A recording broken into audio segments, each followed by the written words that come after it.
Gen Z ni movement haitaki mchezo. Gen Z ni movement haitaki mchezo. Yo my people, I'm Yano Blaze. I'm a music producer from Nairobi, Kenya. If you've seen me for the first time, kindly subscribe ama follow me to get more updates. Hapa hivi tuko ndani ya Blazers Music in the studio kwa Nairobi, Kenya. If you're an artist manze, look to me, nitafute yani tufanye kazi na channel yenyewe inaitwa The Blaze Nation. The Blaze Nation ni dunia yetu ndogo ya Blazers Music. Anyway, so today nimeamka hii wiki, ilikuwa from juzi nimekuwa nikiangalia like Gen Z mmeamka tena. Na Gen Z wamekuwa ni movement ya hatari sana. Kuna pasta alipewa 20 million, sijui ni gift, sijui ni donation kutoka kwa Ruto. Tunajua hiyo ni wash inafanywa. Tunajua ile ni pesa inaoshwa. Unapata Ruto amepeana 120 million, jamaa baki na 20 million, alafu atume kwa pesa yake account, atume kwa Ruto. Najua nitakujiwa ama nitakujiwa. Anyway, so sikia. So biashara inafanywa hivi, unaona? Wakati wash inafanywa, inakuanga kama donation. Mnasikia ni 20 million imepeanwa, kumbe si 20 million ya ule mtu. Hapana, ni 2 million ndio zake. Akule maybe 10% ama 15%.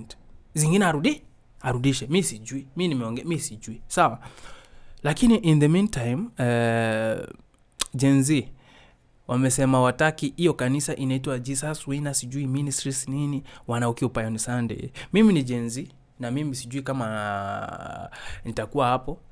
Mimi najua sasa serikali yani washa deploy mapolisi hapo Sunday. Mimi najua pale kutashika mapolisi wengi. So Gen Z kama tunaenda pale ama mnaenda sijui mtafanya aje, lakini kama mlienda matao mnaandamana mara mingi hadi mkaingia parliament, kuna uwezekano mtaenda huko, lakini msiende kuleta vurugu. Mimi sitaki kwa support mpige vurugu sana.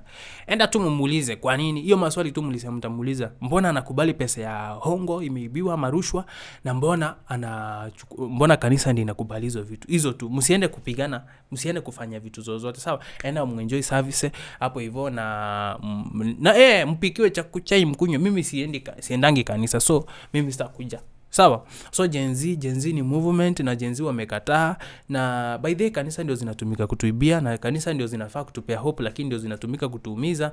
Na pia kanisa ndio kuna vitu kama sodomy, wana rape wasichana wadogo, na hiyo kesi hakuna mali inaenda. So kitu iko sisi kama Gen Z tunapoona kitu tumekosewa lazima to make everything kwa sawa. Na Gen Z ni ile generation yenye haina ukabila. Achana hii millennials, achana na hii na sijui generation X, kulikuwa kunachukiana na matribe sijui gani hata tukua tunaingiana. Mimi of course mimi nashukuru nimekuwa kwa ile family, sijafunzwa kabila ama sijagrow kwa kabila, but nimekuwa notice like even mimi nikiambia msee mimi ni from which part of the country, msee anakuangalia vibaya, unaona.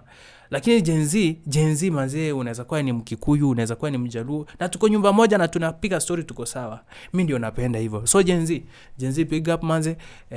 Lakini kwa watu wanatuibia, si kutuibia, mimi sijaibiwa pesa. Kwa watu wenye wanaibia country pesa, hiyo ni makosa kubwa sana.